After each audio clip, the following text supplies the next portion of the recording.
Listen to the wind in the junipers.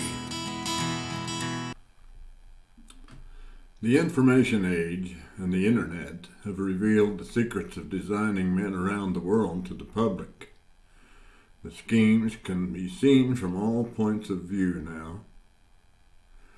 The World Economic Forum's grand plan for a new world order has been ruined by the awareness of the plan by people in countries around the world. Locking down all people in 2020 by threat of a COVID-19 pandemic gave people more time to read and more time to think. Now citizens of countries around the world could see more clearly the plans of the World Economic Forum to control their every movement. This raised the awareness and increased the resistance of people everywhere and motivated them to explore ways to avoid such total control. The World Economic Forum should never have made the mistake of thinking the masses are stupid because they've been ignorant of their plans.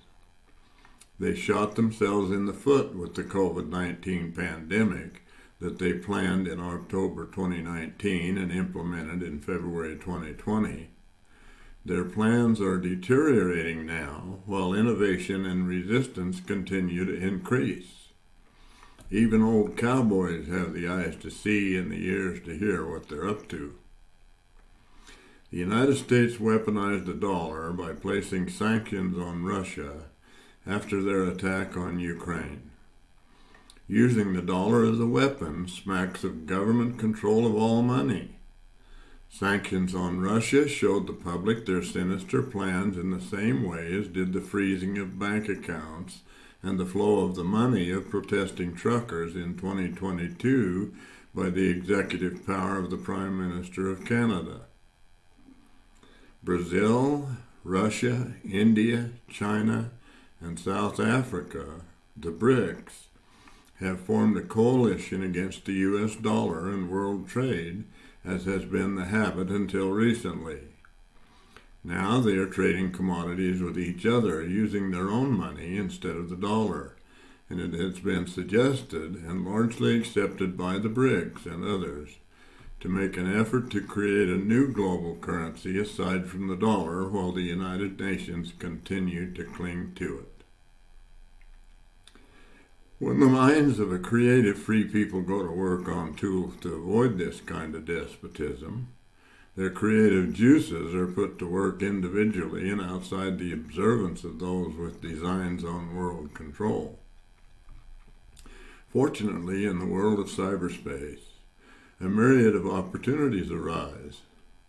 Unfortunately, when new methods are found, there are those greed-driven individuals, not unlike the controllers of countries who buy into the very things they want to avoid by creating ways to exploit such new innovations for their own gain.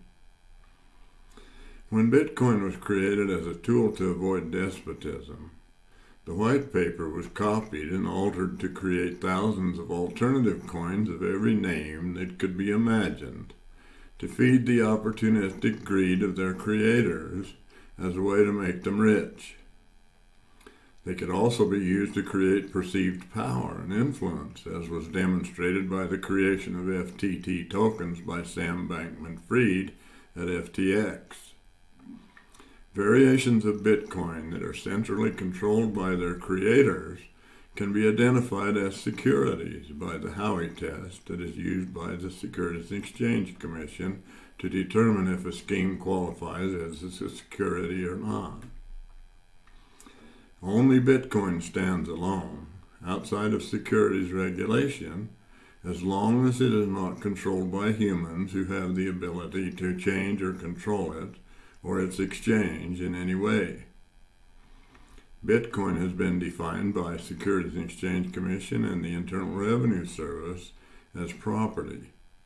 There are no restrictions on the ownership of trading of property anywhere in the world. Only infringements such as taxation, restriction of movement, or the inflation or deflation of their value as compared to fiat currencies. There are two schools of thought out there. One is, don't buy Bitcoin until you understand it.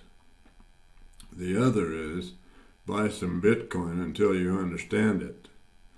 I personally subscribe to the latter. It has worked for me. Experience is the best teacher.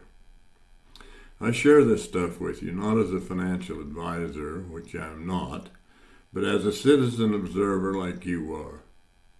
I hope my experience is useful to you. It is obvious that you would not have listened to this podcast to the end if you did not think it was important for you to prepare for things to come. I appreciate your association and friendship, probably more than you know. Thanks for being with me today. This is Ike Pickett signing off for now until next week. Have a great day and sleep well tonight, knowing that your savings are in your own custody. I got this job in 21 that I hoped would pay the bills. With the higher price of groceries, we can't afford the frills. The price of gas to feed my truck is climbing every day, and the interest on my mortgage makes it really hard to pay. When banks began to fail, stocks began to slide. It was harder now than ever to find a place to hide. I tried to find a place where I could put some cash away, so I looked at bank deposits and my 401k. But everything was up and down and off and on the wane. I found it hard to trust the banks in Wall Street just the same. But then I found a private place to keep it to myself, and Bitcoin made for me a way to avoid financial hell. Thank God for Nakamoto, thank God that I am free. The choice I make is now my own responsibility. I'm thankful for my freedom and for my agency, knowing that my savings are in my own custody. The central banks had lost their hold on our economy. Now the bankers' Ponzi schemes were easier to see. So I bought a private wallet on a website that I found, and I socked away some Bitcoin in my private underground. I started hodling when the price was only 16K. When I looked, my Bitcoin nearly doubled. Now today, my CD almost stayed the same with 5% per year. Real inflation ate the interest, and the dollar was a bear. So now I'm sleeping well at night with Bitcoin socked away deep in my private wallet with no human hands to play. With my Bitcoin savings that's been growing, by the way, and my private keys that always keep the greedy hands at bay. Thank God for Nakamoto, thank God that I am free. The choice I make is now my own responsibility.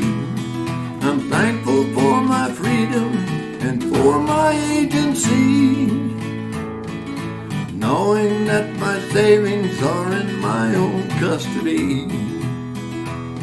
I'm thankful for my freedom and for my agency, knowing that my Bitcoin and my savings are in my own custody.